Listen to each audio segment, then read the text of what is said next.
Good morning mga kabagwisto. Aga-aga ko gumising So dapat hindi ako magpapahagis ng ibon ngayon Dahil may bagyo pero din tigas ng araw Tsaka dyan lang naman ako magpapahagis.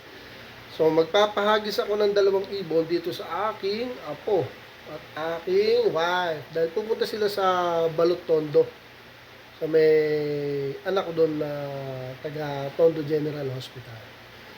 So sasabay ko na mahagis yung dalawang YB natin.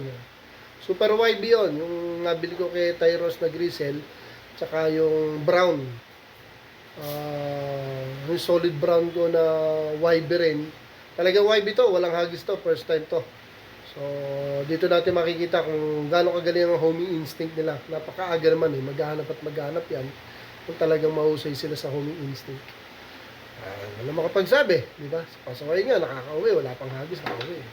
Tsaka yung white light ko, remember? So, eto, si Grisel, tsaka yung brown na super YB. Good luck sa kanila. Good morning, kalapatids. Naantok pa. Kaya, hintay lang natin si Mrs. Ayan, ihahanda ko yung ibon. Tapos, sila iaalis na. Okay, mag-basket tayo ito. Katatapos lang kumain. Pinakain ko talaga.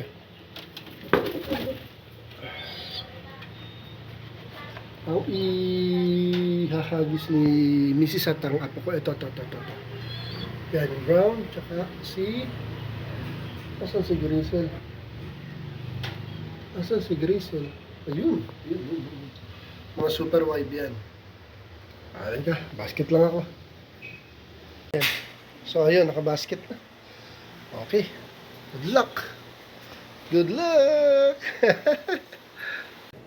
Okay, mga kabagwis. 8:17 AM ni-release. Abang tayo. Alright, kararating lang ng dalawa, mga kabagwis. Ayun. Nakapasok na yung brown.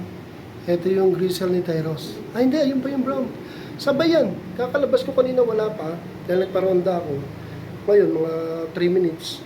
Sumilip ako, nandiyan na sabay, dalawang tumaba sa trapdoor. 9:34. Siguro mga 9:30, ganyan. Alright, galing ng ibon mo, Tyros.